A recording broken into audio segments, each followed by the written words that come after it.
Macmillan Audio presents The Wrecking Crew, How Conservatives Rule, by Thomas Frank. Read for you by Oliver Wyman.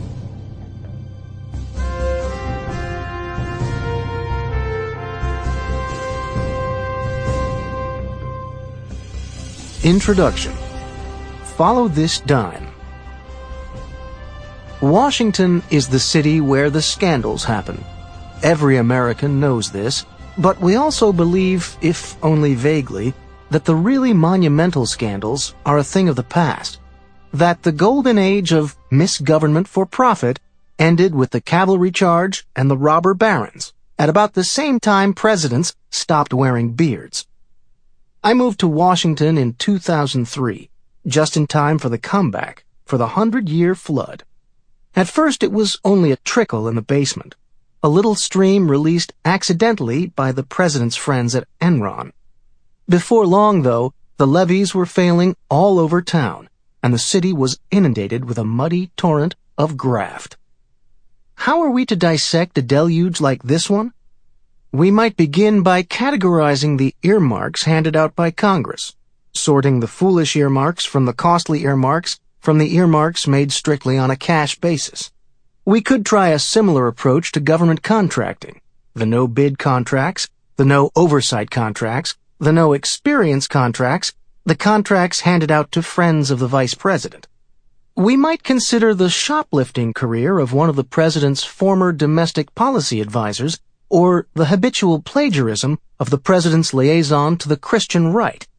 And we would certainly have to find some way to parse the extraordinary incompetence of the executive branch, incompetence so fulsome and steady and reliable that at some point Americans stopped being surprised and began simply to count on it, to think of incompetence as the way the government works. But the onrushing flow swamps all taxonomies. Mass firing of federal prosecutors, bribing of newspaper columnists, pallets of shrink-wrapped cash misplaced in Iraq, inexperienced kids running the Baghdad Stock Exchange, the discovery that many of Alaska's leading politicians are on the take. Our heads swim. We climb to the rooftop, but we cannot find the heights of irony from which we might laugh off the blend of thug and Pharisee that is Tom DeLay, or dispel the nauseating suspicion, quickly becoming a certainty, that the government of our nation deliberately fibbed us into a pointless, catastrophic war. So let us begin on the solid ground of these simple facts.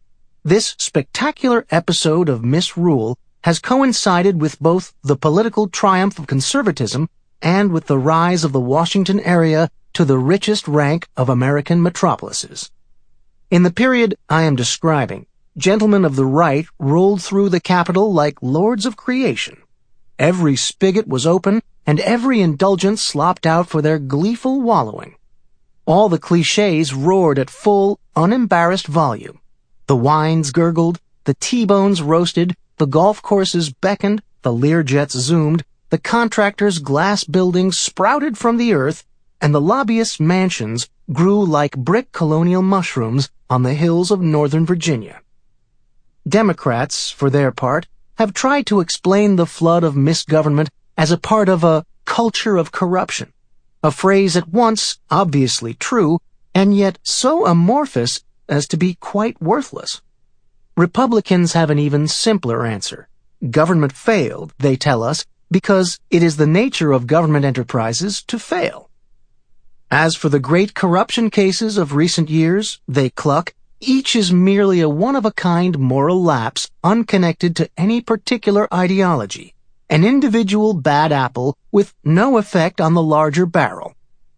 Which leaves us to marvel helplessly at what appears to be a spectacular run of lousy luck. My, what a lot of bad apples they are growing these days. Corruption is uniquely reprehensible in a democracy, because it violates the system's first principle, which we all learned back in the sunshiny days of elementary school, that the government exists to serve the public, not particular companies or individuals. Sample complete. Ready to continue?